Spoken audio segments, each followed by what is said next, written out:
Good morning, good afternoon, good evening, ladies and gentlemen, boys and girls. Welcome to Emergency Management Associates, coming to you from the Area Command, 392 miles west of Kitty Hawk Beach, North Carolina. We want to welcome everybody who is joining us on our program today. Happy Halloween! We're coming to you from the Area Command, 392 miles west of Kitty Hawk Beach, North Carolina. Now, folks, even I have gotten into the Halloween spirit. Let me show you this. Ahmed the Dead Terrorist.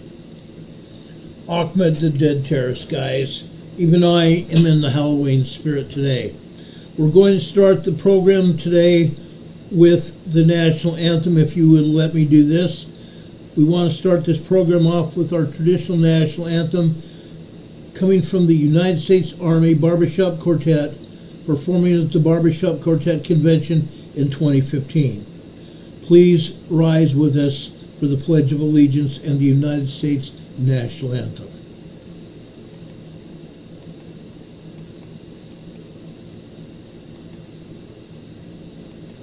I pledge allegiance to the flag of the United States of America and to the republic for which it stands, one nation, under God, indivisible, with liberty and justice for all. Now would you make welcome, straight from Washington, D.C., the United States Army Corps Quartet. Yeah.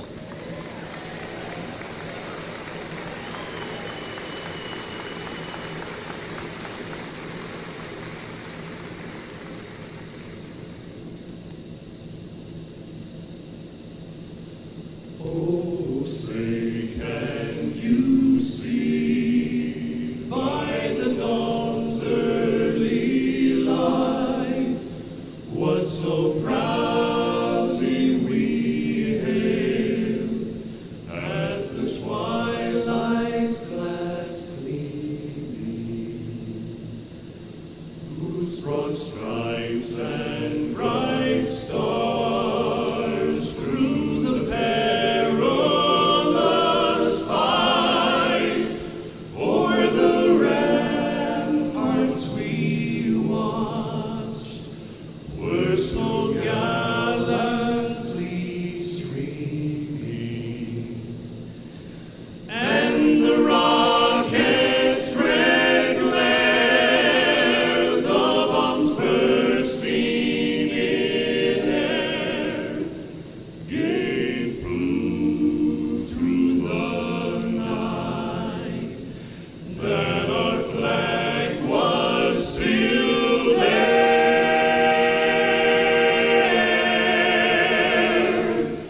Oh, say does that star-spangled banner yet wave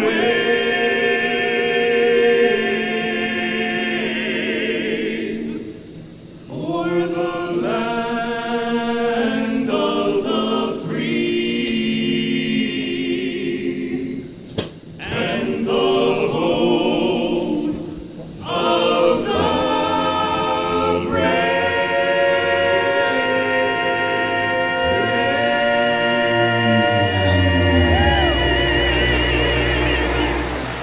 Oh, yeah!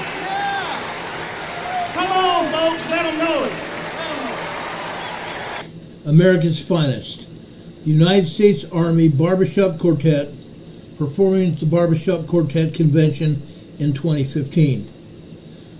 This is one of the greatest presentations that I've seen, and that's why I continually show it to you every evening. The other was over at the Republican National Convention in earlier this year in June. No, it wasn't either. It was the end of July this year. I want to thank these men and women of our armed forces. These particular men who gave us the national anthem. I want to thank our armed forces throughout the world, wherever they might be, either here or offshore. God bless them all. I want to thank also our allied armed forces as well. Allies that help support the United States government, the United States military in policing the world. Yes, I'm calling it policing the world, because that is exactly what they are doing, helping maintain peace around the world. I want to thank our allies and our military for helping us do that. I want to thank them for their service. May God bless them, to protect them, so that they might be able to join their families at home once their tours of duty end. God bless you, men and women. We love you very much. Thank you for your service. Now, folks, there's more here. We have a huge show for you tonight. I'm saying a huge show because that's exactly what it is. Now, I want to talk about a lot of things here.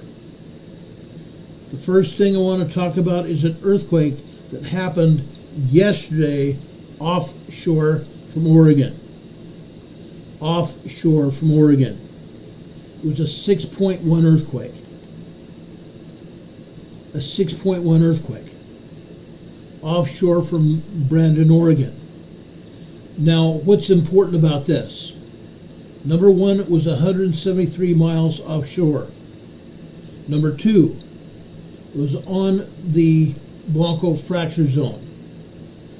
The Blanco fracture zone is right smack dab in the middle of the Cascadia subduction zone region. The region, guys. The subduction zone starts way up north in the waters off of Canada, just south of Queen Charlotte Island. I've showed you that graphic before. It starts way up there, way far up north, and it goes all the way down to Northern California. Now, I'm just barely showing you where that Gorda escarpment is here, down off of the shores of Northern California. You can see it on this graphic here. This is smack dab in the middle of the Cascadia subduction zone. Now, see those white squares all over this map? Those white squares represent people that even felt this earthquake. Those white squares represent people that felt this earthquake. Now, they just barely felt it. They just barely felt it. But they did feel it. This earthquake was felt by hundreds of people on the west coast of the United States, even all the way to Northern California, to the south. This was a 6.1 magnitude earthquake. Okay? Now, because that earthquake occurred 250 kilometers offshore, or 173 miles offshore, it caused very limited shaking onshore. Approximately anywhere from 285 to 500 people felt this earthquake. That's according to the USGS. More than a quarter indicated they did not feel that quake. More than a quarter of these people that submitted felt reports did not feel the quake. And the remainder only felt weak shaking.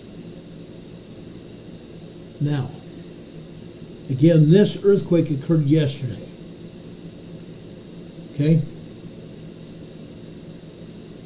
Why would people who didn't feel this earthquake bother reporting to the United States Geological Survey? First, I want to note this. It's very helpful when people do this. And I've criticized the United States Geological Survey a lot. But when people that report these non-shaking incidents, okay, it's helpful. If only the reports are from people who didn't feel shaking, then a handful of people who are right smack dab right in place at the right time to expand the apparentity of impacted regions significantly.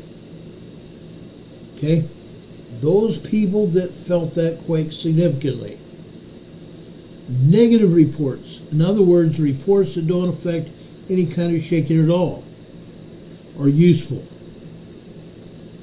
Although this is pretty rare. Reporting of people that do not feel the shaking is very rare, because in most cases people who didn't feel an earthquake don't have a reason to react. Perhaps some people along the Oregon coast are more attentive than others to offshore earthquakes. They're more attentive than others to offshore earthquakes. Now that would make sense, wouldn't it?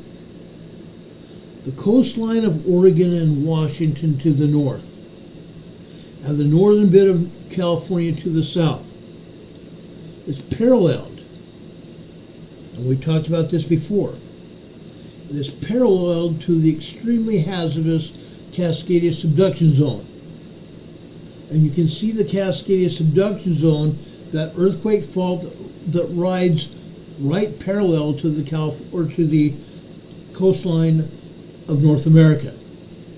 The coastline of Northern California, Oregon, Washington, and Canada. Okay? The Cascadia subduction zone. That subduction zone is an extremely hazardous earthquake fault. Off to the east, and you can see it again on this map here. Right, not east, off to the west is the Juan de Fuca Fault. Juan space capital D-E capital F-U-C-A, the Juan de Fuca Fault. Now, the Juan de Fuca Fault is sinking eastward beneath North America. The Juan de Fuca Fault is sinking eastward towards North America. The North American plate right here represented by my hands. But it is not just sinking. I've told you this before. The Atlantic plate is expanding. And because of that expansion, the Atlantic plate is pushing the North American plate south-southwest. That is what is actually moving. Okay? The North American plate is being pushed in a south-southwesterly direction. That is causing the subduction of the Pacific plate and the Juan de Fuca plate. The Pacific plate and the Juan de Fuca plate are taking a deep dive under the North American plate. Okay? I wanted to explain that to you because a lot of people don't understand it. Deep Quick Paul here. Bless your heart, Paul. We appreciate you being here. He just gave 10 memberships to people that are watching this program. We appreciate that. Blue Dazzlebug is here. Clark Kent is here. Dan is here, the breaking news man. Space Potato is here. John Lies is here. Darren Travel Vlogs is here. Super Dave is here. And Carol 494 is here. All of you just received a 1-month membership to the Emergency Management Associates channel here. We greatly appreciate that. Please, guys, if you have time, go ahead and thank Deep Quake Paul for gifting you these memberships. It's very important. Okay? It's very important. We have had several members-only meetings so far during this past month. We're going to have more members-only meetings. And I would love to have you as part of our members-only meetings. Now, getting back to the Juan de Fuca Fault, the Cascadia subduction zone, and the North American Fault, which is being pushed over those two faults. The entire West Coast is subducting. The entire West Coast is subducting, including Alaska is also being pushed over the Pacific plate. Okay? The Juan de Fuca Fault are subducting under the North American plate. Okay? That's what's happening. They're taking a deep dive underneath the North American plate. This plate boundary is famous in geological circles. Now, While modern geophysical observations detect only very low levels of seismicity. Okay? The geological or geophysical observations detect only very low levels of seismicity. We've shown you when earthquakes have happened, but we're not seeing everything. 2.5 years ago, maybe 3 years ago, I reported to you that the University of Oregon had received a grant. They received grant money. And that grant money bought 50 seismographs, 50 machines that record seismic data. Those 50 machines were taken off the coast, underwater, and placed on the seabed. They're supposed to be active as we speak. But the United States Geological Survey and the Oregon State University people have not released any seismic data. 50 seismographs off the coast should be detecting earthquakes off the coast every day. Hundreds, if not thousands, of earthquakes are happening. We know that for a fact. But that information is not being released to us. We only get to hear or see earthquake data when the agencies report it, which is very rare. Now, I have showed you seismograms coming from the Pacific Northwest Seismic Network. They show the information. But the United States Geological Survey, which is a preeminent seismic agency of the world, the most world-renowned agency, is not reporting all the data. Very rarely do we see data coincide with what the Pacific Northwest Seismic Network puts out. The U.S. Geological Survey is not reporting it. I can guarantee you right now that the USBS is only showing microquakes and tremors in the Pacific Northwest at the volcanoes. At the volcanoes and around the outer area around that. But they're only reporting maybe 5 or 10 earthquakes, 5 or 10 tremors. There are dozens and dozens, hundreds of earthquakes every day in the Pacific Northwest. And we are not being told about everything. I can guarantee you right now, Mount St. Helens and Mount Rainier are brewing up to an eruption. They are leading up to an eruption. Now, do I know what day it's going to happen? No. I can't even predict it. I don't have a crystal ball. The only thing I have to tell me anything is when the earth shakes around here. And that's when this water bottle, I see water shaking in this bottle when it's sitting on my desk and I'm nowhere near it. That's only telling me when we have tremors around here in Morganton, North Carolina, where I live. I don't have a crystal ball. I can't tell you the future. However, I can tell you from my observations that what the agencies are telling us is not true, because they're not reporting it. They are absolutely not reporting it. That's why it's important to tune into this channel, because we report the information. Deep Quake Paul's here in the chat saying another X-class solar flare has erupted from the sun. It's erupted from the sun from AR 3878. From sunspot AR 3878. And it erupted again today. The next class 2 solar flare. Now, why is this important? Whenever we have these major solar flares from erupting sunspots, that plasma radiation reaches out to the Earth, doesn't it?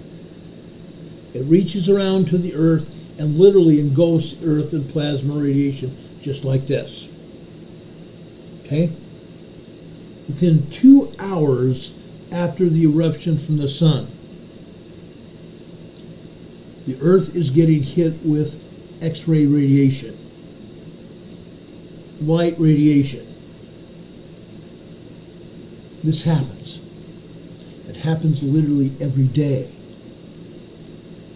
But the plasma radiation is going to hit the Earth within the next 48 to 72 hours. I would more than likely say it's going to be on Saturday. It's going to be sometime on Saturday when the plasma radiation hits the Earth. That plasma radiation hits the Earth. And what does it do? It hits the Earth and it continually radiates the Earth with heat. Heat radiation. That heat heats up the plates. It heats up the earthquake faults. It even heats up the core of the Earth. When it heats up the plates and the earthquake faults, what happens? It creates a situation where the faults and the plates more freely move. Why? Because everything that's holding these plates and faults in place, dirt, rock, gravel, and biological material, friction holding these plates and earthquake faults in place. When that plasma radiation heats up those faults and the plates, all that material forms a greasy, oily type substance and allows the plates and earthquake faults to more freely move like this, which causes earthquakes. It can cause moderate earthquakes, it can cause large earthquakes, and it can cause major earthquakes. We've seen that happen. We've seen that happen. Yesterday we saw a 6.1 earthquake down in the southwestern Pacific. We saw it happen over by Vanuatu and Fiji.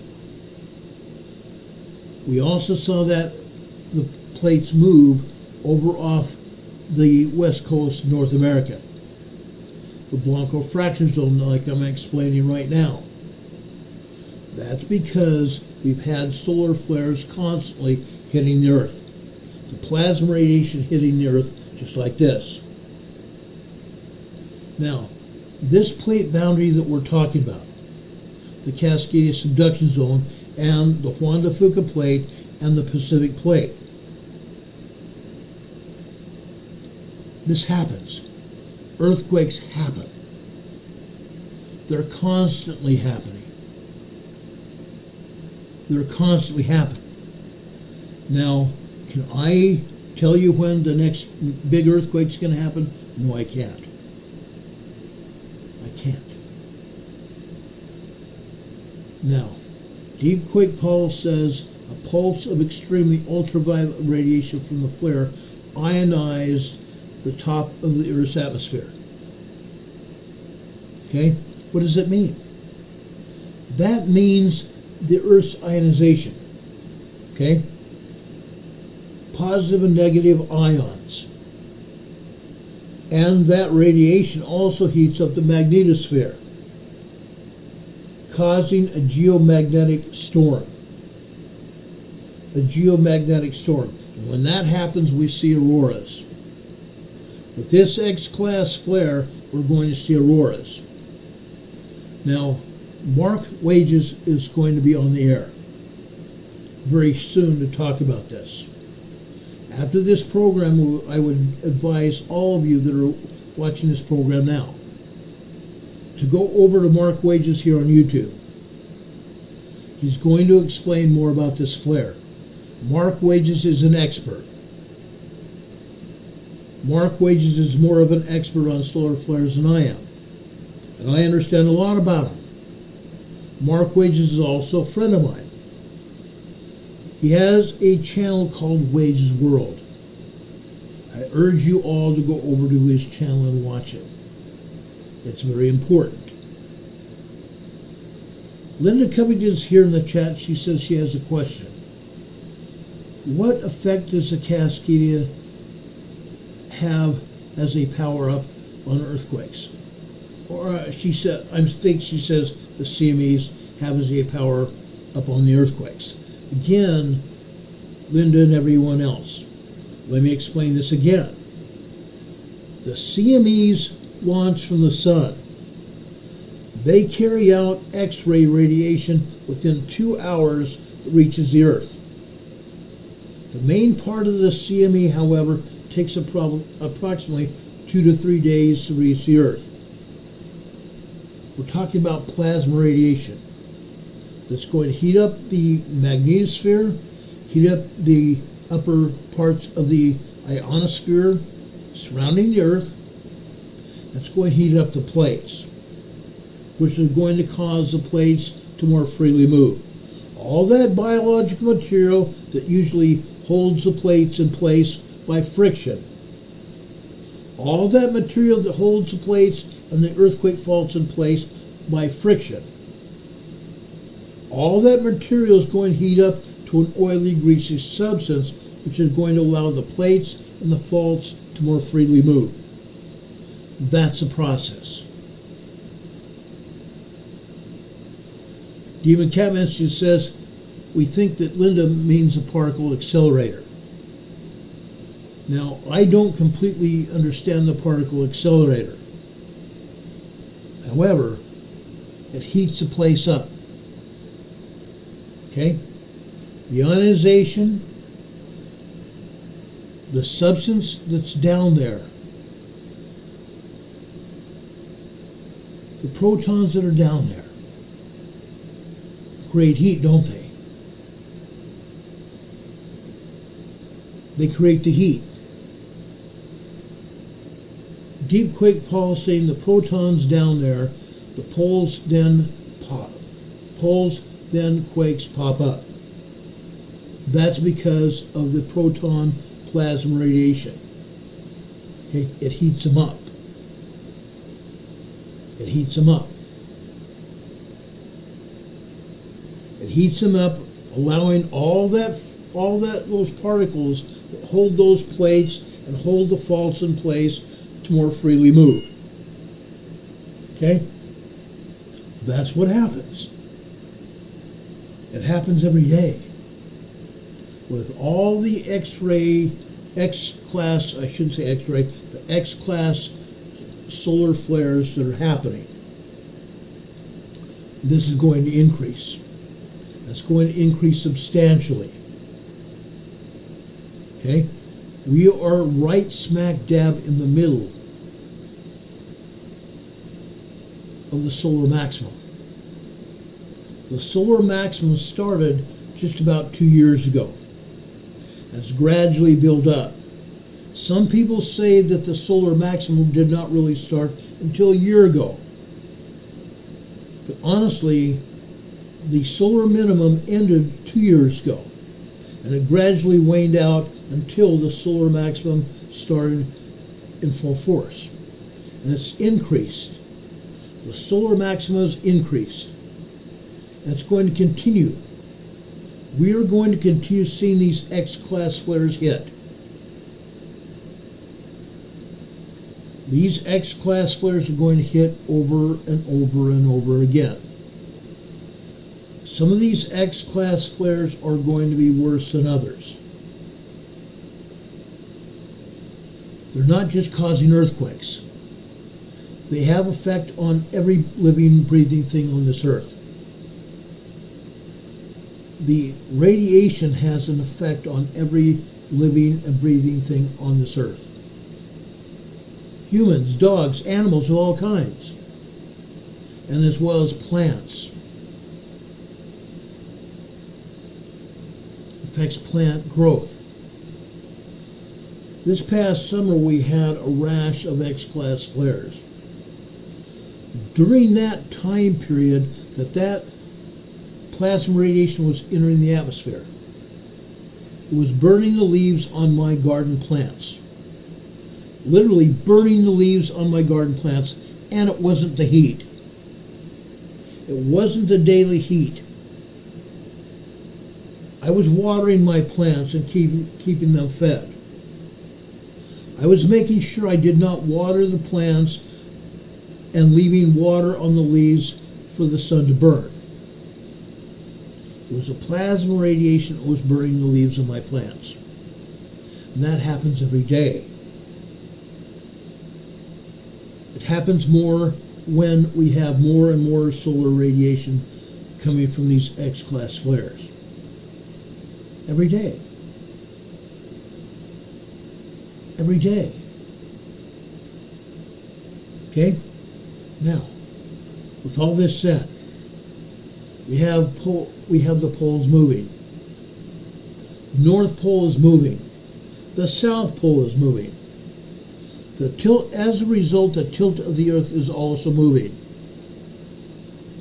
We're also seeing the moon in various places we've never seen the moon before. We're seeing the sun rise and set in places we've never seen it rise or set before. What's going to happen? We don't know. There is not one person on this earth today who was around hundreds and hundreds of years ago when the last pole shift happened. We don't know. That remains to be seen. That remains to be seen. But all I can tell you is this. We need to watch and we need to pray. God is not going to destroy us by water. But because of evil, he said he's going to destroy the earth by fire. The wicked are going to be burned by fire. Just telling you. SagePub is talking about a 2.93.0 earthquake in Pasadena, downgraded to a 2.8. New location is Highland Park. That is Pasadena, California. 10 kilometers deep, 6.2 miles deep. Why?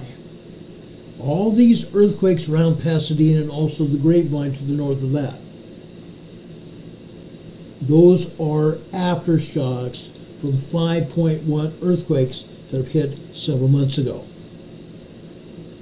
Okay? First we had that 5.1 in Pasadena. Then we had 2 5-pointers up in the Grapevine area. And we've continued to have earthquakes since. Aftershocks. Earthquake aftershocks. Okay? That's what's happening. Rick Silva, thank you for being here. We appreciate you being here. Anyway, let's get back to this plate boundary situation off the coast of North America. Canada, Alaska, and the United States. Mainland United States. We're seeing seismicity happening every day, earthquakes. And the strength of the earthquakes are actually increasing. The strengths of the quakes are increasing. We keep showing you this information almost every day. There is geological evidence that demonstrates that the slow slip and regular earthquakes on the Cascadia subduction zone have caused great earthquakes back in 1700. January 1700. That was the last time we had a Cascadia event, a Cascadia subduction zone event. I believe, and scientists believe, that that event will happen just off the coast of Seattle-Tacoma area, near the Juan de Fuca or the Cascadia subduction zone, or somewhere between. The last time they believe it was an 8.9 to a 10.0. An 8.9 to a 10.0 quake. Now, despite the fact that there are no written records of the shaking in 1700, geologists have managed to pinpoint not just the day, January 26th, but even the hour, 9 p.m. Pacific time, of that rupture. The evidence is broad and diverse. Scientists have been digging in that area during the past 100 years, trying to figure out what happened. Coastal forests were killed as the land sunk down during the rupture itself, with the last growth ring dating to 1699. The last growth ring of those trees dating to 1699, right before the earthquake that happened on January 26, 1700. Layers of sand deposited above tidal muds. Layers of sand was deposited over the top of tidal muds. T-I-D-A-L. Tidal muds. Okay? Tidal muds, referring to water and earth. Okay? The tidal muds carried in by the subsequent tsunami. There's a huge tsunami, we've talked about this before. Cracks filled with sand in subsided area. The subsided area is meaning the ground went down. The ground went down. Indicators of shaking induced liquefaction. We have indications of liquefaction, meaning when the earth shook, the water tables rose, which caused a quicksand-like effect, liquefaction, meaning the loamy, sandy areas were filled with water, which allowed the ground, anything on that ground, to go back into the ground. Back then, there were no power poles. Teepees and anything else owned by the American Indians in that area sunk. Trees sunk in that ground. When this happens again, that earthquake is going to cause liquefaction. Buildings and anything else sitting in that loamy area are going to sink in that quicksand. Power poles, cars, trucks, houses, and buildings are going to sink in liquefaction. Okay? Now, imagine this. A 2 to 5 meter orphan tsunami that arrived at two separate locations, 30 kilometers apart in Japan with no precursor shaking. No precursor shaking. Oral histories of native people living in the area also tell of the shaking and the subsequent tsunami and associated landslides, which altogether killed hundreds of people. Further scientific explorations indicated that the earthquakes also triggered underwater landslides. Underwater landslides, depositing layers known as turbidites. Okay? Depositing layers known as turbidites. The most recent turbidite, or what we need to say is older, similar layers there. Older, similar earthen layers. Okay? Those clues indicate more distant earthquakes. In all, the evidence indicates that at least a magnitude 8.9 to 9.0 earthquake ruptured on the Cascadia subduction zone every few hundred years. The Cascadia subduction zone quake happens every few hundred years. And we are already overdue for that earthquake. 34 years past due for that earthquake. Now, How many hundreds of years depends on who you talk to. It depends on who you talk to.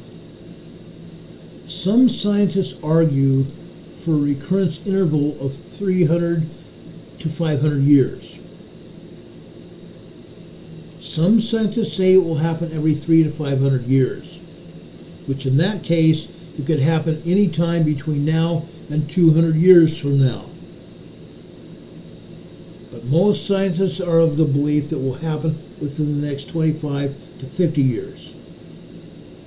Because of all the earthquakes that I continue to show you, and all the investigation that I've done in the past, and that I continue to do, we're seeing not just slow slip quakes, but we're seeing substantial earthquakes happening more and more every day. And these earthquakes are getting stronger and stronger every day as well. Okay? Now this is an area of research, active research. And the specific number depends on which part of the fault that is under investigation. All scientists agree that the earthquakes are irregular. Some earthquakes occur only decades apart, while others are separated by literally centuries, hundreds of years. Either way, the next Cascadia earthquake is coming. Cascadia has a geological record of great earthquakes.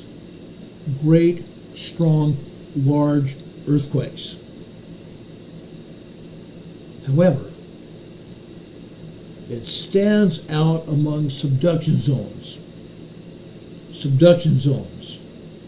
The North American Plate, the Cascadia subduction zone, the Juan de Fuca Plate, and the Pacific Plate, taking a deep dive underneath the North American Plate, which is being pushed in a south-southwesterly direction by what?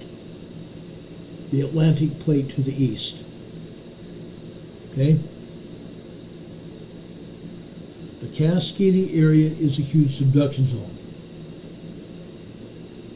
All these areas here along the coastline are being literally illuminated by seismicity. Earthquakes and stronger earthquakes. The number of earthquakes and stronger earthquakes. Okay? We can track subduction slabs. Subduction slabs in the mantle by the earthquakes generated either on the subduction boundary or within the sinking slab. Within the sinking slab. Okay? This pattern is consistent. Why is the Cascadia subduction zone so seismically quiet right now? It probably has something to do with the character of the subducting plate. The character of the subduction plate. The Pacific Plate is very much subducting, and it's been subducting quite rapidly. Other plates, it's not so energetic. The Juan de Fuca Plate is relatively slow subducting. Why? Because this is where we've seen the great earthquake. The 9.0, 10.0 earthquake that we believe it's going to have. Okay? It's going to have it. But this area is rather slow, quietly moving. That's where it is and why it is the most dangerous earthquake area. Because it's quiet. It's quiet. Yes, we've seen substantial earthquakes in that area. And it's going to continue. It's going to continue. Because there is such an active spreading ridge, the ridge, okay? We're talking about that Cascadia subduction zone ridge that you see right off the coast here. The oceanic crust of the Juan de Fuca Plate is extremely young. That means that the plate is still quite hot. quite hot. And the lithosphere beneath that is extremely thin. The lithosphere is the magma and the hot rock beneath the plate. Thus, there is less commotion as the plate bends downward and subducts. There's less commotion. While the earthquakes do occur regularly offshore of Oregon, seismicity there is almost entirely limited to a completely different tectonic system. The Cascadia subduction and also the Pacific plate. The transform plate boundaries. The Juan de Fuca plate, just south of there is the Blanco fracture zone. That is a transform plate boundary that separates the Juan de Fuca from the Pacific plate. The Pacific plate to the south.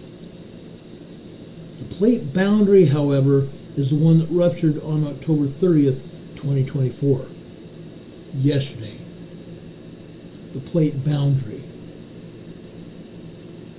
Okay? The Blanco fracture zone.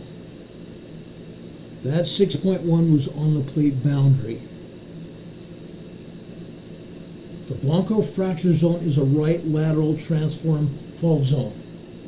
A right lateral transform fault zone. 350 kilometers long. Okay? You see it on the map here, like this. The Blanco fracture zone looks just like this. Okay? It's 350 kilometers long. It slips about 2 centimeters per year. Not quite an inch per year. The focal mechanism of yesterday's earthquake confirms that this area slipped. The Blanco fracture zone slipped. Alan Newton is here in the chat, and I appreciate you being here, Alan.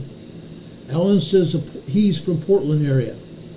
He says he has long suspected that the Great Pacific Northwest as being grossly underprepared for this coming megathrust earthquake. I totally agree. He says, we have been done a great deal of service by our government. I agree with that as well. Our government does not talk about it. And I've explained this before. Why don't they talk about it? Because they're afraid to cause a huge move out from the area. People leaving the coastline. Because they don't want to have to deal with that quake. But since the agency doesn't talk about it, and they only allow the mainstream media to talk about it when they allow it to happen. They don't allow the media to talk about it because they don't want to get the public in an uproar. Because people will leave. It's a proven fact that people will move. Now, Mark Fugel went over Ocean Shores, Washington, about 2 years ago. In his journey over to Ocean Shores, he visited with the common people in Ocean Shores. He visited with first responders as well.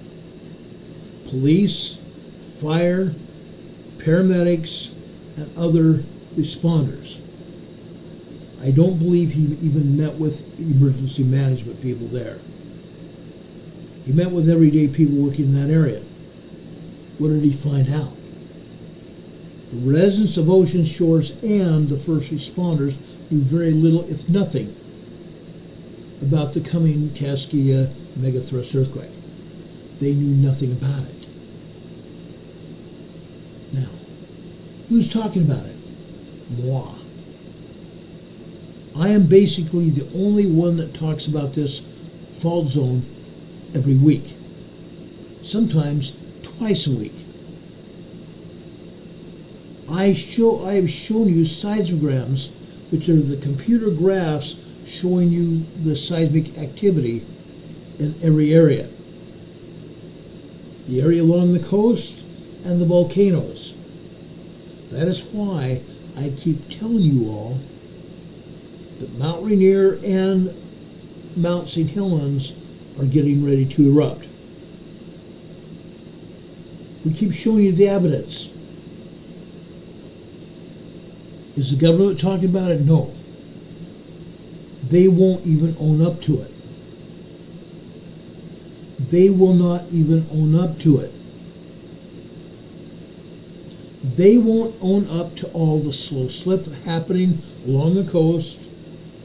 They're not even talking about the other earthquakes also. The 2.5, or actually the 2.0 to 2.9 minor earthquakes, and also the 3.0 to 3.9 small earthquakes. And they're also not even talking about when we have a moderate earthquake, the 4.0 to 4.9 that they now call light earthquakes. Again, they're calling a moderate, what used to be determined as a moderate earthquake, they're calling them light earthquakes. There's no such thing as a light earthquake for 4.0, 4.9. They're giving out false data. Why? Because they don't want people to even realize what is actually happening. They don't want you to know what's happening. They're calling it light because if they call it light, you're not going to expect anything more than light shaking. That is a misnomer. Moderate earthquakes cause moderate damage. Anywhere from knickknacks or books falling off shelves to plates and bowls and glasses rattling around in cupboards and possibly even falling out of cupboards as well. Or even pictures falling off walls. Moderate damage. What happens when we have a 5.0 to 5.9 earthquake hit? That is called moderate earthquake now. They're calling those 5.0 to 5.9 earthquakes moderate earthquakes. There is nothing moderate about a 5.0 to 5.9 earthquakes. 5.9 or 5.0, 5.9 earthquakes are large, and they do substantial damage. These 5.0, 5.9 earthquakes can cause loss of life, destruction of buildings, homes, and anything else on the ground. I've experienced a 5.8 earthquake in San Diego County. Years ago, during the 90s, I was living out in East County, San Diego, out in a place called Lakeside, California. I experienced a 5.8 earthquake while sitting in my truck waiting for a lady friend of mine to come home so we could go out to dinner. I was sitting in my truck and I felt the ground shake, and I was stopped. I had even turned off my engine, and then the shaking started. I was pumping the brakes back and forth like this because my truck was moving. I had a truck with a camper shell on it, and it was moving all over the place. And I saw telephone poles going back and forth like this, waving like this. I had a telephone pole in front of me. I had one behind me as well. I thought, oh my crap. If those things snap, it's going to hit my truck. And I got the heck out of Dodge. I turned my engine on and pulled away from the curb and got out of the way of those telephone poles. I got way away from them. It was too dangerous to stay there. I did not want to take the chance on getting caught and having one of those poles snap and kill me. It happens. We've seen it time and time again. 5.0 to 5.9 are large earthquakes. 5.4 to 5.9 are considered to be very large earthquakes. Very large earthquakes can cause very lot of damage. We've seen these kind of earthquakes in Los Angeles. We've seen these earthquakes in the Pacific Northwest. We saw a 5.6 earthquake happen in Salt Lake City in 2018. March 18th, 2018, at 7 a.m. Unreal. My mother's birthday in 2018. I was sitting on the edge of my bed 25 miles from the epicenter. And I thought we were just having a small earthquake. That's what it felt like. Light shaking. Light shaking, small earthquake. But over at the epicenter, just south of the Great Salt Lake, what they call West Valley, Utah. 5.6 earthquake. Huge shaking. Millions of dollars of damage in Salt Lake City from that 5.6 large earthquake. And yet USGS wants everybody to believe that it's just a moderate earthquake now. It's not. It's a very dangerous earthquake. And I'm just telling you. We've seen these earthquakes up in the Pacific Northwest as well.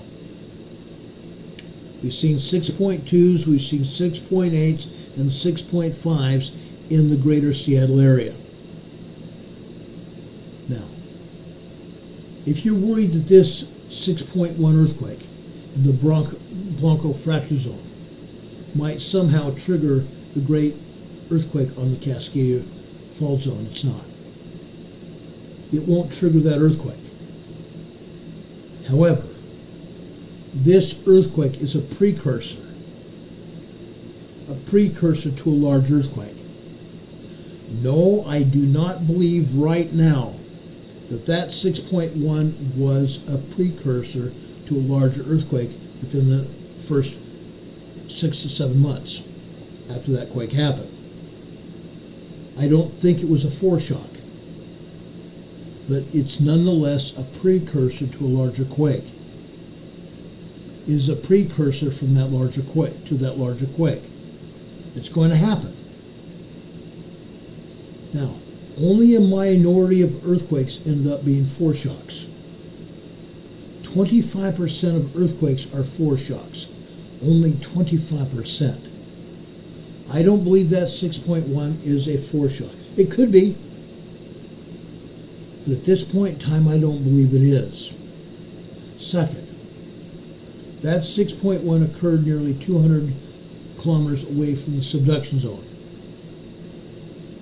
Approximately 180 miles west of the actually no, not that much. Probably 89 miles to 100 miles west of the Cascadia subduction zone. And it was too small to cause stress changes on the Cascadia subduction zone. Even though it was a 6.1 earthquake, it was still far enough away from the Cascadia subduction zone, that fault line that runs parallel to the coastline. Okay? That earthquake on the Blanco fracture zone was too far away from the subduction zone to cause any major damage on the Cascadia subduction zone. It was far too far south from that area of the Juan de Fuca Fault to also have anything to do with a larger 8.0 to 9.0 earthquake, or even a 10.0 earthquake over there in the Pacific Northwest, west of Seattle, Tacoma area, where we believe the Cascadia subduction zone earthquake is going to occur. That's where we believe the epicenter of that earthquake is going to be. Okay? Now, while aftershocks should be expected within the Blanco fracture zone, and there have been aftershocks, there have been 5 aftershocks that the USBS will not tell us about. Okay? There have been aftershocks. But those aftershocks are minor. Those aftershocks were only moderate 4.2s, 4.5s, 4.7 earthquakes, and one was a 3.5 aftershock. Now, we have had 10 magnitude earthquakes that have occurred on the Blanco fracture zone. On average, one every 4.5 years. One every 4.5 years. Of those, 6 were right around the location of the 6.0 earthquake. 6 of those big earthquakes were right along the same location of that 6.1 earthquake yesterday.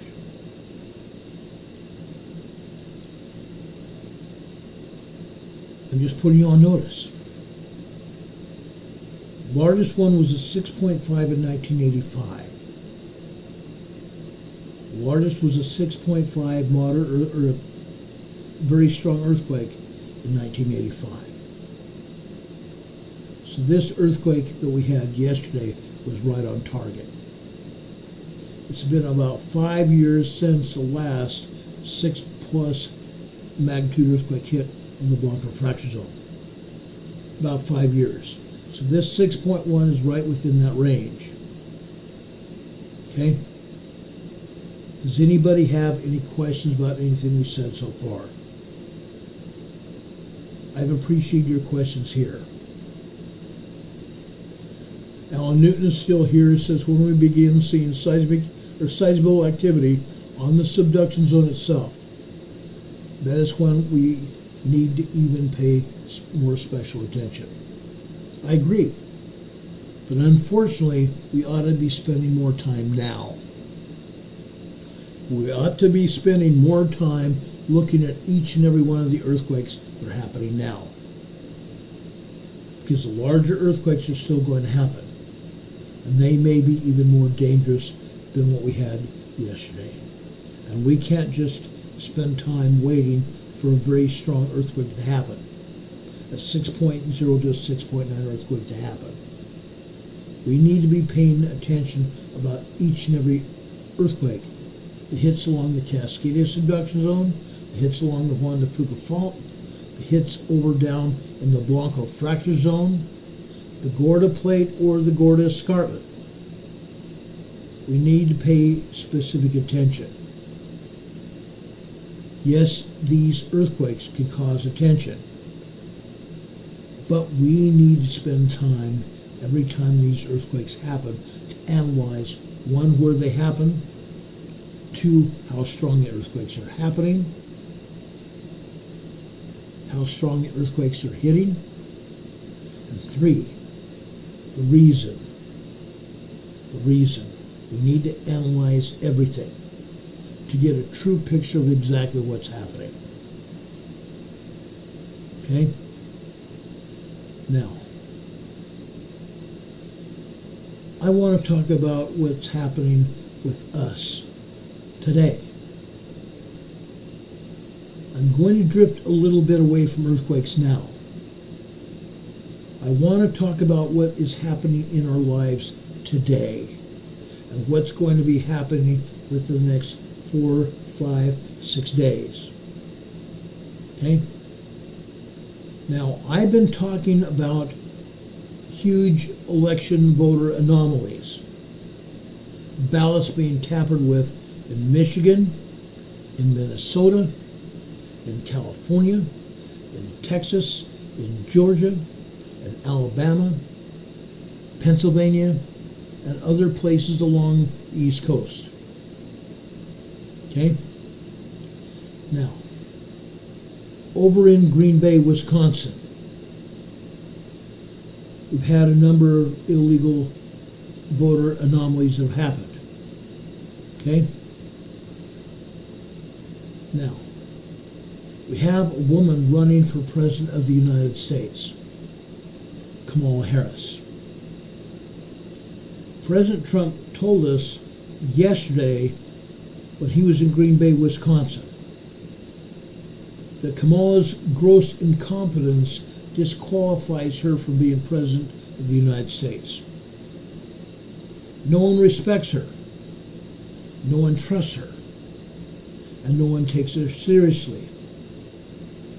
Now, while the phrase "no one" conjures up the idea that absolutely no one around gives her any time of day, there are people that watch her. Some even trust her. But quite honestly, she's incompetent. President Trump is exactly right. Kamala Harris is incompetent in every way. Every way. Yesterday, Trump rode into Wisconsin after Joseph Robinette Biden went on the air and talked to reporters from the White House. What happened? And why did it happen?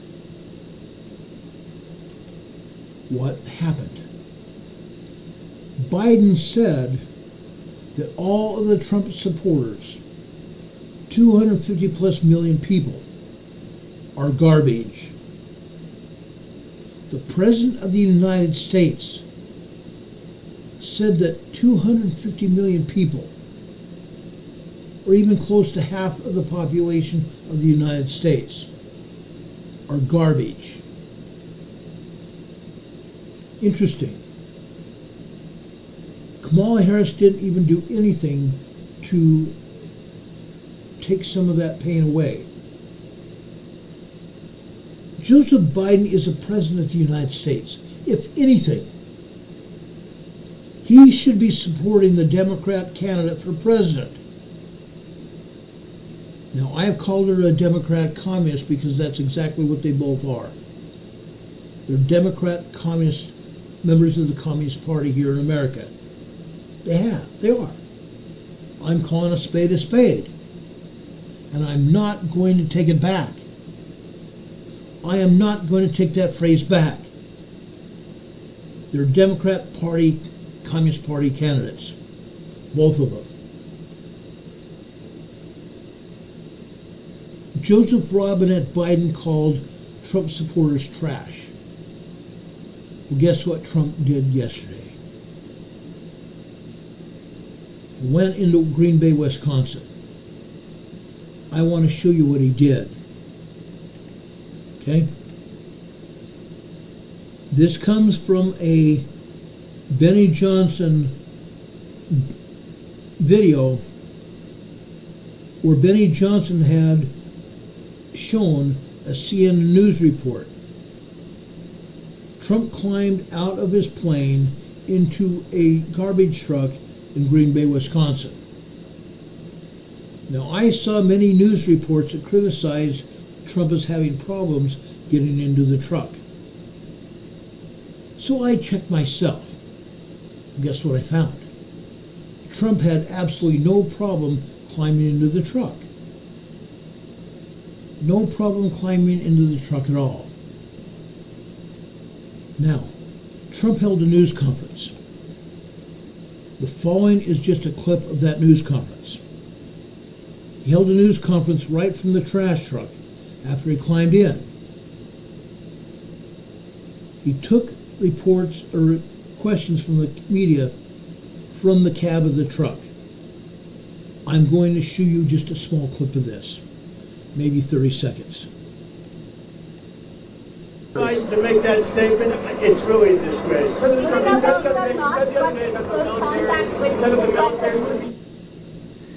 This was CNN. That's CNN break. That's CNN cutting away. That's clip F, Klein. You need clip G. Okay, go. How do you like my garbage truck? This truck is in honor of Kamala and Joe Biden. That garbage truck was in honor of Joe Biden and Kamala Harris. Okay? Our own president calling all of us who support President Trump garbage. And Kamala Harris has hardly said anything about that. She's hardly said anything about that. Hardback Farms is here in the chat. Thank you for being here. We appreciate you being here. Folks, that's horrible. That is despicable. That is honestly despicable. Trump rode that garbage truck over to the event that he held in Green Bay yesterday evening. He had that truck painted with his own logo on it because of what Joe Biden had said. He donned a neon orange trash collector's vest, and I almost got mine out of my closet here. I have a 72-hour kit that I've also taken to disaster drills around the country. I've been in 39 states doing disaster drills. I have my own vests. I've got like 3 different vests to wear, including the same orange gel vest that Trump was wearing yesterday. Okay? This move was in reference to Biden's statement Tuesday calling supporters of the president garbage. He's calling the citizens of this country garbage, like we don't have anything to do with it, that we're stupid, that we don't understand anything. That's what the president wants us to feel, like we don't know anything. I'm sorry, Mr. President. President Biden, you are the one that doesn't know anything.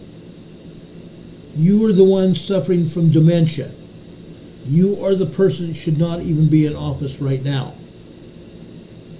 And your vice president isn't much better. Let me tell you this. This country is suffering pain. A lot of pain.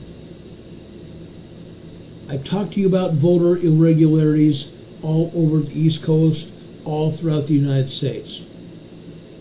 77,000 voters in Pennsylvania.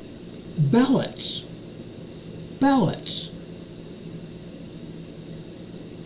have irregularities. And now it's probably closer to 500,000. Why? Because the Biden-Harris administration has allowed it to happen. People that are illegal coming into this country have voted. And now the Pennsylvania people, the voter registrars, and the other people they have working for them are having to go ballot by ballot and figure out what exactly happened. And some of these ballots are being thrown out because the names don't match, the addresses don't match, and the signatures don't match. Virginia, the same thing's happening. In Virginia, the governor of Virginia had 7,000 people taken off the voter rolls. The Democrat Party says, whoa, you can't do that. You can't do that. The state of Virginia, the governor of Virginia filed suit against the Democrat Party. That suit went immediately to the U.S. Supreme Court. And the U.S. Supreme Court ruled against the Democrat Communist Party, allowing the governor there in Virginia to continue to go through the registrar's or voter office's registry of people, the registered to vote, and continue to clean house. In Virginia, you have to have an ID to vote. Yet there were voters that had voted without an ID. And again, the names don't match up, the signatures don't match up, and the addresses don't match up. What happened? The Biden-Harris administration tried to let people vote. It's against the law. Regardless of the edict that Biden signed into law, allowing all those illegals to vote, most states won't allow it. Most states won't allow that to happen. Virginia is still one of those states.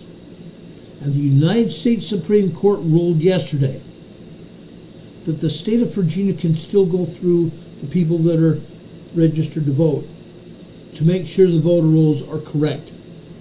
Number 1, that people haven't died. Number 2, to check and see whether the population of people have moved. And number 3, to make sure they are legally here to vote. Unreal. 77,000 ballots in Pennsylvania. 77,000 ballots in Pennsylvania, and probably going to be nearly 250,000 people that will be disenfranchised because they don't live here in the United States. They're not registered voters, number 1, with IDs. IDs are required in Pennsylvania, and if you're not legally here, you can't vote. Unreal. But it's not just there. Wisconsin, Minnesota, California, and other states throughout this country. What's happening in Colorado? Let's take a moment and look at Colorado. It's incredible what we've learned about Colorado in the last 2 days. Let me let you take a look at the Secretary of State in Colorado. If you live in Colorado, you should be very concerned. An investigation is still ongoing in Colorado regarding voting machine passwords. The voting machine passwords ended up online. Yes, the voter machine passwords ended up online. Everyone in Colorado should be very concerned. The Colorado state government is under Democrat communist government rule. The governor of the state of Colorado is a Democrat communist, and your governor should be trusted. The Colorado State Secretary of State's office inadvertently included BIOS passwords, BIOS passwords for the state's voting machines in a hidden tab on a spreadsheet on the department's website. That irregularity allowing those passwords on this election website has the State Department of Colorado scrambling just days ahead of the election. Secretary of State Jenna Griswold, the person you see pictured here, said that the employee responsible for the passwords ending up online no longer works for the state, and the personnel investigation is ongoing. Interesting. An employee is no longer working for the state, and there's an investigation ongoing. Quote, "We have people in the field working to reset passwords and review access logs for affected counties. This is out of an abundance of caution. We do not believe there's a security threat to Colorado's elections." She said the passwords were posted online were partial passwords and not enough on their own to access the voting machine's operating systems. She said that while the personnel audit is still underway, the initial investigation indicates that the leak was an accident. The leak was an accident. Ultimately, a civil servant made a serious mistake, and we're actively working to address it. Humans make mistakes, she said. This was a big one. What do we know about elections in the past? Joe Biden and his crews have said that there were no voting irregularities in 2020. Yet he went after Trump saying that Trump didn't know what he was talking about. Lawfare was underway to put President Trump in jail. Over in Georgia, the state attorney general in Georgia went after President Trump. And she herself is under investigation, may go to prison because of some of the things that she did. The pot calling the kettle black. She said there was no irregularities in Georgia, but there were. There were irregularities all throughout the United States, and it's proven, even though the Democrat Communist Party here in America says it was a lie. Getting back to Colorado, Griswold said clerks are working to assure the public that the scope of the leak and that the election systems are secure. Quote, "You would need to have access to this equipment in order to do something nefarious with this leaked password."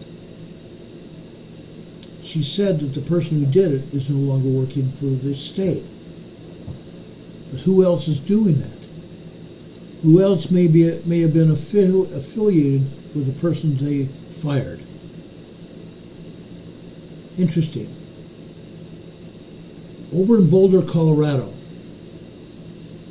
the Democrat Communist County Clerk, Molly Fitzpatrick, the current chair of the Colorado County Clerks Association, said the counties must store their voting equipment in a room with strict key card access.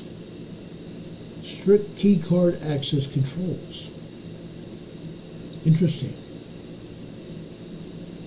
Background checks are required for the few employees authorized to enter the area. And it's under surveillance 24/7 by cameras. Video surveillance. Fitzpatrick said it's critically important to communicate with voters about what's happening and for the state to take accountability. It's not just in Denver, folks. It's in Boulder, Colorado as well. Quote, "What we need to do right now is address the issue. Own the issue," she said. Explain the issue. Remediate the issue, which is exactly what we're doing. I do not think the public deserves to know what happened. She says, I do think that the public deserves to know what happened. But right now, we just have to resolve it and make sure folks know the impact as a voter. To know the impact as a voter. What are they doing to say to the public that the election will be safe in Colorado when the entire state is being run by the Democrat Communist Party? They only learned about the security lapse on Tuesday this week, 2 days ago, when the Colorado Republican Party publicized the situation in an email to members. Clerks had a visual meeting with state officials a few hours later. So the clerks of the Registrar of Voters didn't even know about it until the Republican Party came out with the information and went public. Were the Democrats going to do anything until then? They said they didn't even know about it. Republican County Clerk from Montrose County, Tressa Guines, G-U-Y-N-E-S, said, "I knew it was not an immediate security concern." She knew it was not an immediate security concern. She said her concern is that this information, when it got out to the voters, that it would diminish the confidence and the integrity of the election system. And at this point in the election, that it would discourage people from voting. It would discourage people from using the machines. I don't think it would discourage the people from voting, but it would discourage people from using the machines. Guines said the clerks were not happy during the call with staff from the Secretary of State's office, especially when they learned that the state had been aware of the leak for roughly a week, and the state failed to notify them. The state failed to notify them.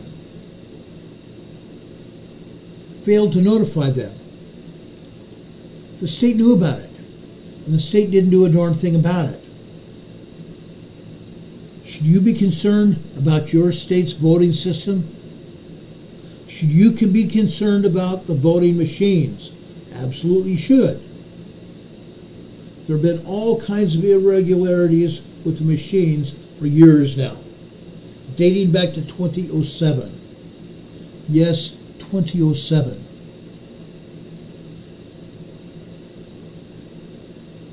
Guys over in Montrose, Colorado, which is on the western side of Colorado, the western border of Colorado and Utah. She said she thinks probably what every clerk would appreciate is when things like this happen, if they would immediately notify us. We have the standard and practice of protocol that we immediately notify them when problems occur locally. She says it's her understanding that the passwords had been online in a hold tab, a hidden hold tab, since June. The passwords have been online since June, and allegedly the state just found out about it a week ago. State Registrar, Secretary of State Griswold's office said the passwords pose no immediate security threat and they will not impact how the counties tabulate their ballots. Interesting. They will have no impact. Really? Your machines are compromised and you're telling us there will be no impact. Griswold said their department took immediate action when they became aware of the situation, and they informed the Cybersecurity Infrastructure Security Agency, a federal agency under the Department of Homeland Security. But the password information had been out there since June, and the state just found out about 7 days ago. The two companies that make Colorado election equipment also said the situation does not pose a direct security threat, a security risk. Almost all of Colorado's counties use Dominion voting systems. Almost all of Colorado counties use Dominion voting systems. How many times have we heard about Dominion voting systems and the machines to tabulate paper ballots? In a written statement, the company said it is committed to supporting state and local election administrators. The public can be assured that the state-issued BIOS passwords are just one of many compensating controls that are required to maintain the security and the integrity of voting system components. Another company, Clear Ballot, Clear C-L-E-A-R Ballot, which makes machines used in two counties, said they had been in contact with the State Secretary of State's office, and we understand that they are taking appropriate measures. We are confident in the security of our systems. Fitzpatrick and the state also said state staff are going in person to impacted counties to reset their BIOS password and make sure the system is up and running currently. President Trump's campaign office wants Colorado to restart ballot processing, completely restart ballot processing after voting equipment passwords are revealed online. After the voting equipment passwords were revealed online. They need to take all those ballots off and recount them. They need to restart ballot processing now. Now. We are just about 5 days away from the election on Tuesday, November 5th. And Colorado has major issues. Pennsylvania, Georgia, and other states have major issues. Former President Trump's campaign is demanding that Colorado counties whose voting equipment passwords were exposed online rescan all ballots that have been processed so far. This comes after the Colorado State Secretary of State's office confirmed that a spreadsheet posted for months on the department's website, including a hidden tab with a list of BIOS passwords for the voting machines. It's ongoing. Griswold said it's a posting accident. It's a posting accident that posed no immediate security threat. But again, the Trump campaign wants all of the ballots restarted, rescanned before the election. Restarted. The Secretary of State, Griswold, must immediately identify the counties affected by the security breach, notify them, direct them to halt processing of all mail-in ballots, and prepare to rescan all ballots. That was a press release from the Trump-Vance campaign. Under Colorado law, counties can open and scan ballots as they received. Under Colorado law, counties can open and scan ballots as they are received, but they cannot tabulate the results until 7 p.m. on election night. They cannot tabulate the ballots until the polls close at 7 p.m. on election night. More than 1.5 million ballots have already been scanned for this election statewide. 1.5 million ballots have already been scanned statewide in Colorado. It's ongoing.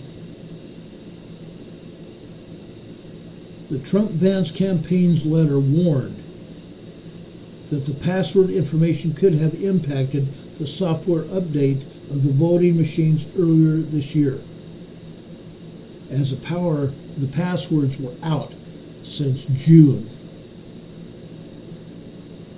As you know, anyone in possession of current BIOS passwords with access to the affected election systems would have the ability to alter the trusted build of those systems without leaving any signs of tampering in the software.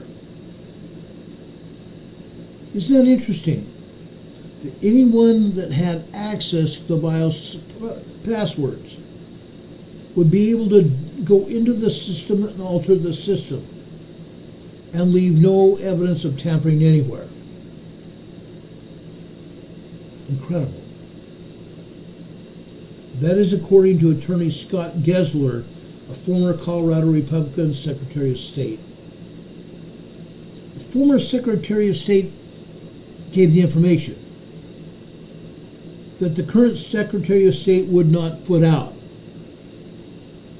Is that information called tampering? Not allowing information to get out to the public until a former Secretary of State puts it out? Democrat Communist Governor Jared Polis said his office is providing additional resources with changing the BIOS passwords, including human capital, air and ground assets, and other logistical support to complete the investigation and to complete changes to all the impacted passwords and review all logs to ensure that no tampering occurred. I'm going to ask this to Governor Polis. Sir, we want proof of what you have. We want proof that the impacted passwords. We want to see proof of the logs that show that no tampering occurred. We don't want you just to say that no tampering occurred. We want to see the logs. We want to see the logs to show that no tampering occurred. Otherwise, what you're saying means nothing. The Secretary of State's office passed an emergency election rule to be able to appoint background-checked cybersecurity experts who work in other parts of state government to help with changing voting voting system passwords. An emergency election rule allowing people with background-checked cybersecurity experts to go into the system to guarantee that works. Governor Polis said that the goal is to get the necessary passwords changed as quickly as possible, with minimal impact on voting, counting, with minimal impact on vote counting operations. Quote, "We want to be able to provide assurance that all votes are counted fairly and accurately for this election and all elections, and are grateful for the work of the county clerks for overseeing this process with the state support." Unquote. The Colorado Republican Party first alerted the public to the posted passwords in a mass email on Tuesday. And yet all these passwords were out there on the internet for 3 months. Actually, more than that, since June. June, July, August, September, and October. 5 months. 5 months this information was out there. And the state of Colorado said that they didn't know anything about it until this past Tuesday.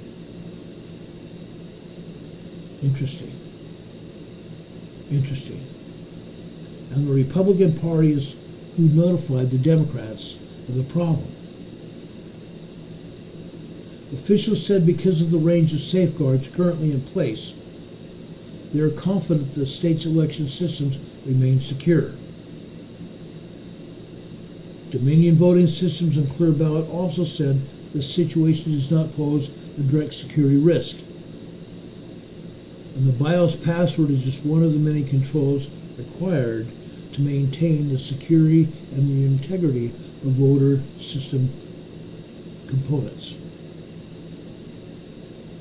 Colorado Republicans are asking for more transparency into what happened and who is responsible for posting the hidden tab and whether the posting was intentional.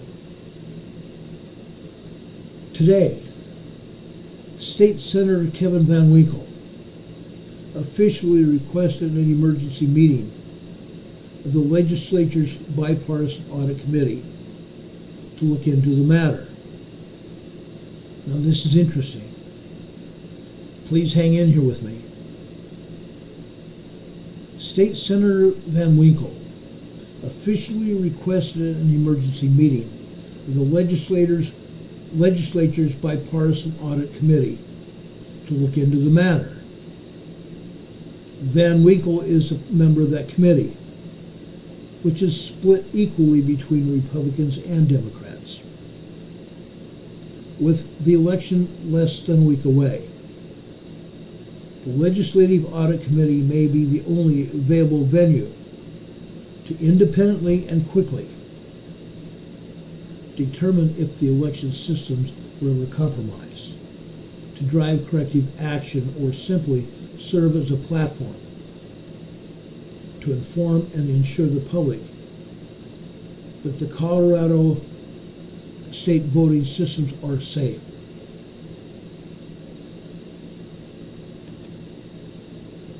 The only way to make sure the systems are safe. To convene such a hearing will take a majority vote of the committee. How soon can the majority vote be taken? Audit committee members, in a bipartisan vote in 2021, stripped the committee's chair of the ability to unilaterally call hearings after the former chair used her power to convene a meeting requesting Colorado's election integrity. In 2021, just 3 years ago, the former chair asked for a hearing questioning the Colorado's election integrity. As election season and the Halloween creep closer, Concerns about free speech are also growing like shadows after the sunset. But when it comes to free speech, the Democrat communists are trying to scare us into silence. You and I cannot let anyone scare us into silence. A democracy without free expression is a graveyard for ideas.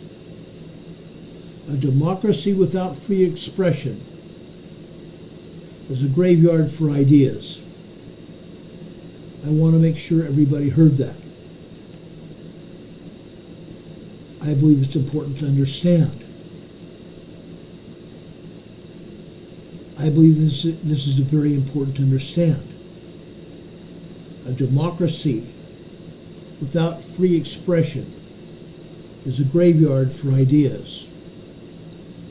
The Biden-Harris administration have said that we no longer have free speech.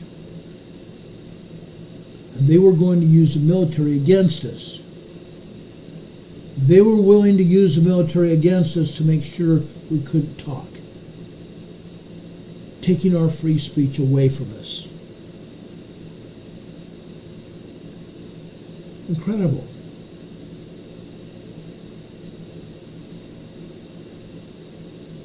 They want to take our free speech away from us. It's incredible what the Democratic communists want to get away with. 14 states conjure bans on ballot selfies. I took my camera out when I was at election headquarters at the Registrar of Voters office a week ago yesterday. I took my camera before I submitted my ballot, and I took a picture of my ballot. It's called a ballot selfie. Well, guess what? I found it was illegal to do it. It is illegal here in North Carolina to take a picture of your ballot. Now, I did not post a picture of my ballot online. However, I posted a picture that I voted with the voting sticker. I posted on my social media, and I even showed all of you a picture of my voting sticker to show I voted. Because I've been asking everybody to get out and vote themselves. But what I did not know is that taking pictures of my ballot like I did was against the law. It's incredible what these states do. It's incredible what the Democrat socialists want to do. Take away our rights. I want to say it again, I've said it before. I refuse to comply. I refuse to comply. Rules like this are on the books in 14 states.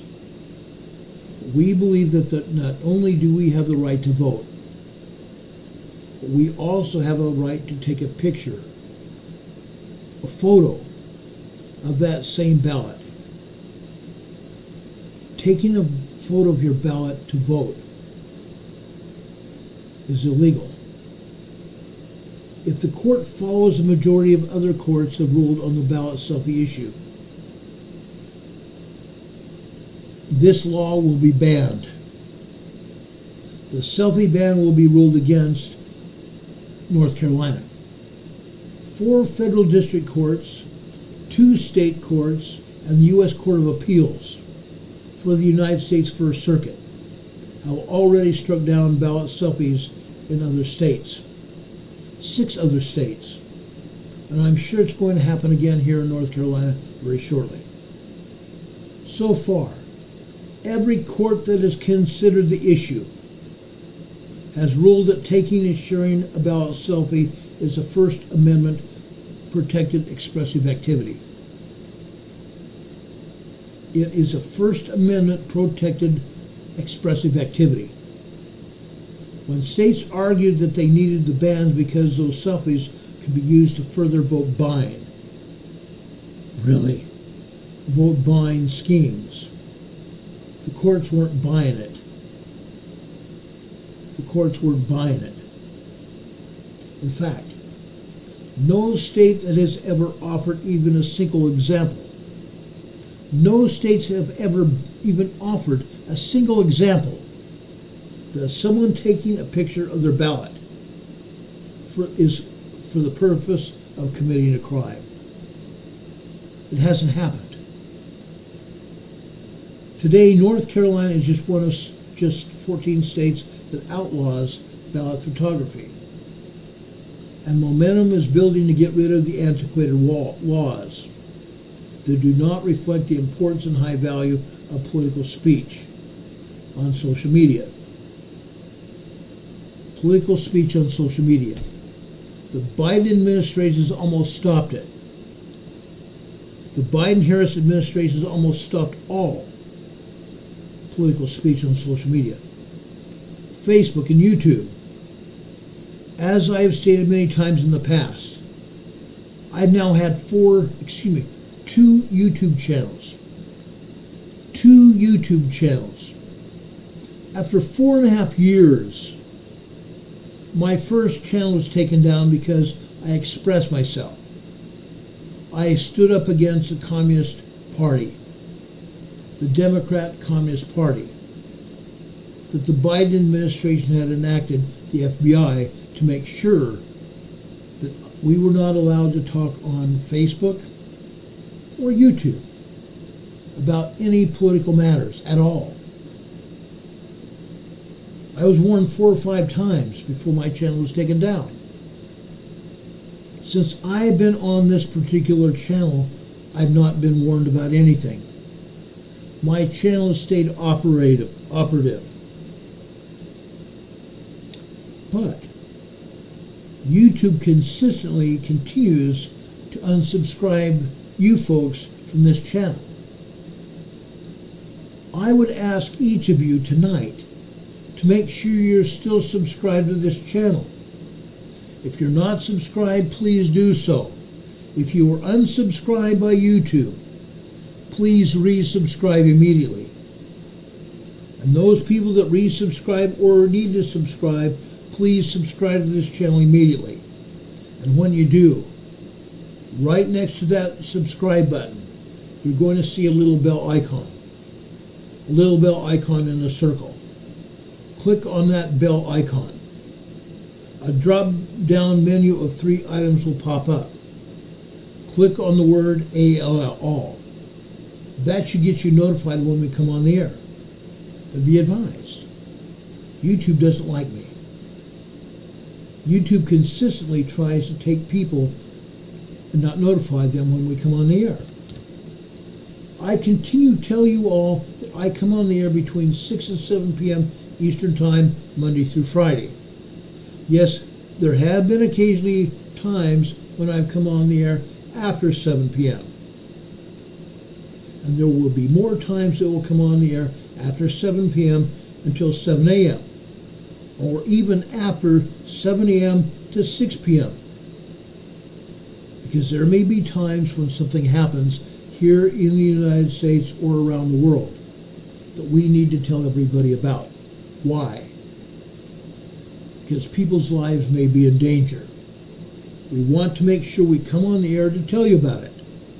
We want to make sure you have the information so you can make your own plans for your safety and the safety of your family. That's why we do this channel. We're talking about emergencies and disasters around the world. Weather, man-made disasters, shootings, explosions around the world. That's happened a lot. Elaine just gave us a $5 super chat. Thank you, Elaine, for that. We appreciate that. I'm giving you an emergency management sticker on your super chat. I'm also giving you a thumbs up for that super chat. We appreciate that $5 super chat. We appreciate it greatly. We appreciate all of you who have joined this channel as members. We appreciate your super chats. We also appreciate you going over to our PayPal and sending us donations to our PayPal accounts. By the way, our email and our PayPal and Venmo accounts are below this video right now in the top of our program description. They're there. Our address is also in that same location at the top of the program description. It's also at the bottom of your screen right now. 104 North Green Street, Box 105. 104 North Green Street, Box 105. Morganton, North Carolina. Zip code is 28655. Now I want to thank some people for helping support this channel. Donna and Gregory continue to support this channel twice a month. So far, during the month of October, they've given us 2 donations. Kathy, I'm not going to give her name, also sent us a donation through PayPal. We greatly appreciate that, Kathy. Also, and we talked about this yesterday, my wife and I went to the post office box and got a card from John and Laura, who frequent this channel. Dear friends of mine, I showed you yesterday their card that they sent. They also sent us a American Express gift card, which we greatly appreciate. Now, Vicki,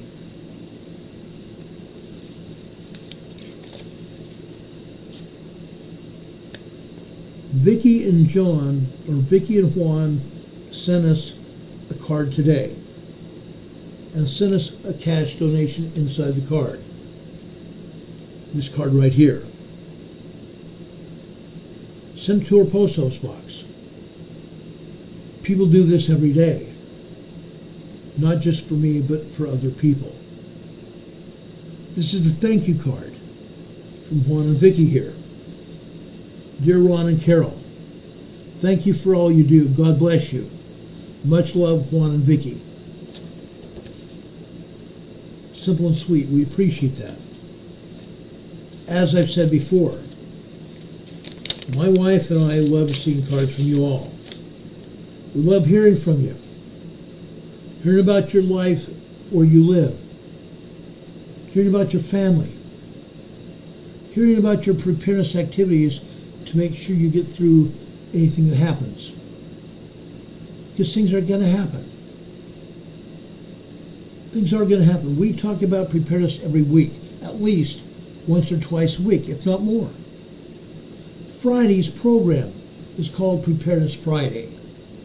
Yes, we may talk about other things on Preparedness Friday, but we always talk about preparedness on Friday.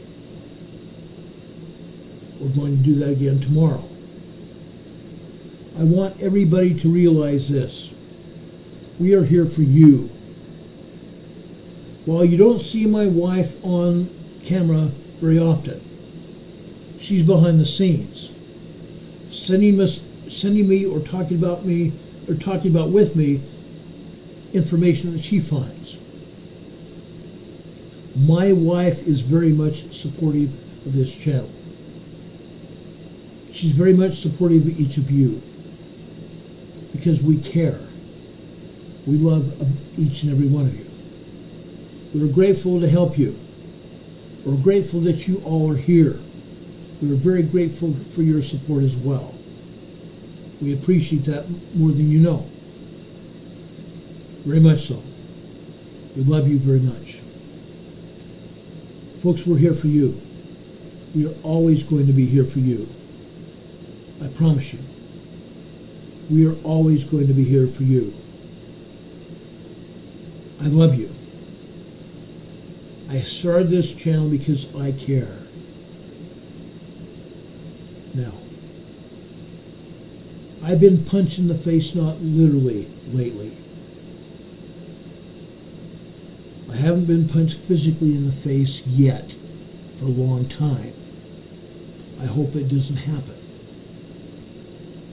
But I have been punched in the face in social media here on this channel and also on Facebook, over on MeWe, over on Telegram, and even over on X. Now, whether or not you have ever personally experienced violence, whether any of you have ever experienced personal violence, we are very uncomfortably close historically to the unparalleled bloodshed of the 20th century. Violence is real. That's horrible. We're seeing illegal aliens come into our countries, come into our cities and states, our towns where we live, our neighborhoods, kidnap our children, as President Trump has shown you parents where their children have been kidnapped and killed because of these Mexican gangs, MS-13 from Mexico and Costa Rica. Tren de Aragua from Venezuela, one of the most dangerous gangs alive, coming in and taking over apartment complexes in Colorado and in Austin, Texas. Many other people throughout the United States have had or experienced violence in their lives, had their children killed at the hands of these illegals. Violence is real. It is horrible. That is why it is an insult to anyone who has ever suffered from physical or emotional violence to argue that words cannot even compare. Words don't draw blood, but they also don't break bones. But they break human spirit. 80% of Americans agreed, at least slightly, the words can be violence. Words can be violence.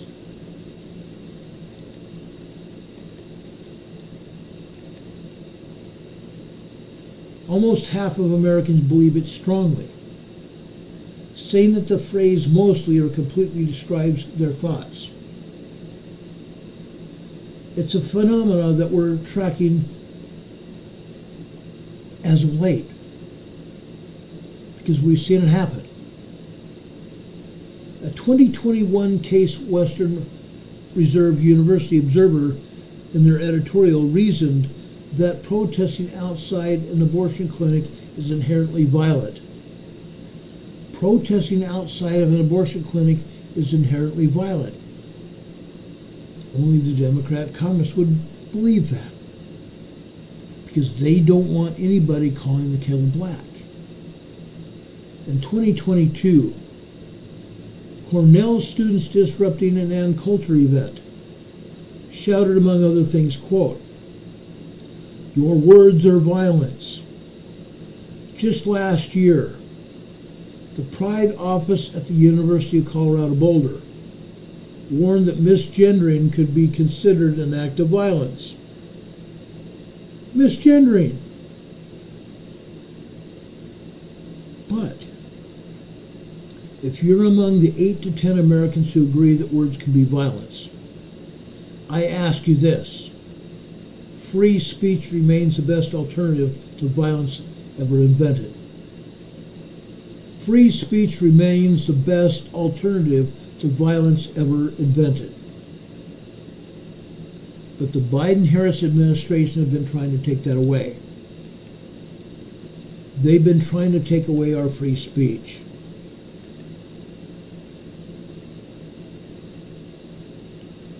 The argument that speech is violence is a way to justify their unjustifiable meaning words with closed fists or worse. That's something we should all be united in fighting. United in fighting meaning words with closed fists or worse. It cannot continue. It cannot continue. We must stop it. This is something we all should be united in fighting. Now, it goes without saying that tensions are very high right now, with even the President of the United States calling all of us garbage. It's even more important to remember the difference between words and actions. People get understandably heated in the final days before an election. But confusing words with weapons is a recipe for disaster. As I recently wrote, the bright line between action and speech is one of the best things humankind has ever devised. The bright line between action and speech is one of the best things humankind has ever invented. And it has been an engine for peace, progress, and artistic achievement, and innovation for centuries. Without that, representative government, not to mention the freedom to be our authentic selves, without fear is impossible. Without fear is to be impossible. Now, I want to wish you happy Halloween. Tonight is Halloween night. Here on the East Coast, it's probably about to stop. It's nearly 9 p.m. on the East Coast. States are launching a hunt against trick-or-treating. They're launching a witch hunt against trick-or-treating. This Halloween, as you take your kids trick-or-treating, like what happened here in Morganton, where parents took their kids trick-or-treating to businesses in our downtown area. Police blocked off streets so parents and children could cross streets without any problem. This Halloween, as you take your kids trick-or-treating, you are likely not even thinking about the First Amendment, but you should be. Going door to door to solicit, whether it be for money, votes, or candy, is a First Amendment protected speech. It is First Amendment protected speech. That includes everyone from missionaries to kids in Halloween costumes. Wearing costumes is a form of speech, protected against government censorship. Costumes are often used to comment on political or social issues, especially in an election year. But some towns still place restrictions on trick-or-treating, even with some setting age limits and making it illegal for teenagers to go trick-or-treating. Until 2019, the town of Chesapeake, Virginia, threatened teenagers with up to 6 months in jail for trick-or-treating. The town repealed the law in the face of a big backlash, a huge backlash. But last year, the National Public Radio System, NPR, reported that teenage trick-or-treating was still a misdemeanor there. It's not. NPR lies. NPR is a Democrat, socialist, or Democrat communist organization. They're part of the mainstream media that lies. And one town in Illinois not only forbids anyone above 8th grade from trick-or-treating, but requires anyone over 12 to get permission from the mayor or the police chief to wear a mask on a day other than Halloween. They have to go to the mayor or the police chief to get permission to wear a mask on any other day than Halloween. Rule number 1, don't piss off a clown. Rule number 1, don't piss off a clown. The vampires of censorship are lurking, but free speech is at stake. Through the heart of tyranny. Free speech is at stake through the heart of tyranny. Remember, stay safe out there, and happy Halloween. Unreal. Now, this is something I didn't even want to have to tell you. But guess what? We need to take heed of what the Lord has told us. We need to know that free speech is free speech, regardless of whether the government says it is or not. Our free speech is respected by God.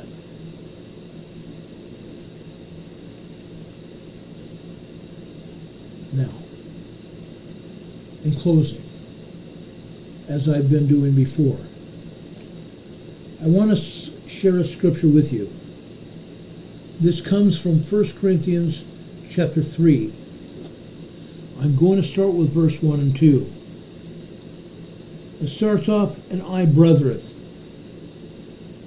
this is to you sisters as well, "and I, brethren, could not speak unto you as unto spiritual, but as unto carnal, even as unto babes in Christ. I have fed you with milk, not with meat. For hitherto ye were not able to bear it, neither yet now are ye able." Brothers and sisters, I have fed you with milk before, and now I am filling you with meat, because I believe you're able to. Paul told the Corinthians that he was feeding them milk because they were not able to digest meat. I believe you're able to.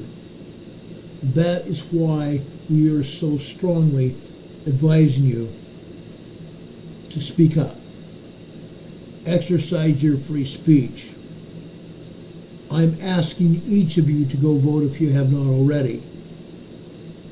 Yes, President Trump has previously said vote on election day.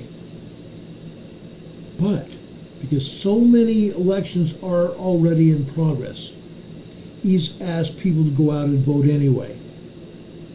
Go out and vote and exercise your ability to energize your free speech and vote. Vote for the candidate of your choosing. But before you go out and vote, I'm asking you to do something else. Pray about it. Pray about what you're going to see on the voting ballot. Pray about how you're going to react to it, how you're going to vote. Pray about the people you're going to be voting for. And ask the Lord if those are the people that deserve to be there, to be serving us in office. It's essential for all of us. It's essential for our continued existence of humanity. Voting. Voting. It's your choice. But God wants us to do what we can do for Him. And also to continue bringing forth the gospel of Jesus Christ among His children. Brothers and sisters, I love you. I love you more and more every day. Please subscribe to this channel. Please also share this channel with everybody you know. I don't think there's anything we said tonight that would be embarrassing to you or your friends or anybody else. Please share this channel with your friends and your neighbors, your family and extended family. Share our message tonight with people you work with, and also the people you associate with on social media. Please do that, and ask them also to subscribe to this channel. Be advised. I need you to subscribe to this channel. I need you to help me grow this channel. Not for me. I want to grow this channel so we can reach out to more and more people. To tell them about what's happening in their neck of the woods. Also to make sure they are prepared for what is going to happen. We talk about preparedness every week, if not more than that. Please, guys, please vote. Take care of yourselves. Take care of yourselves. Demon Catman says, congratulations, Sage Pup. You won the losing trophy of advertising victim. All of us are advertising victims. All of us. Sage Pup, I love you, brother. Sage Pup has become a very dear friend of mine. I love all of you equally. But Sage Pup is a very dear friend of mine. I appreciate him very much. He's a family member, my brother. You guys are my brothers and sisters. I love you very much. Guys, as I've said before, pray. Pray as if your life depends on it, because it does. I've already told you that if anything else happens tonight, we'll be back here on the air to tell you about it as soon as the information becomes available. Until then, guys, have a good night. May God be with you this day and always. We will see you on the other side. Good night, everybody. Much love.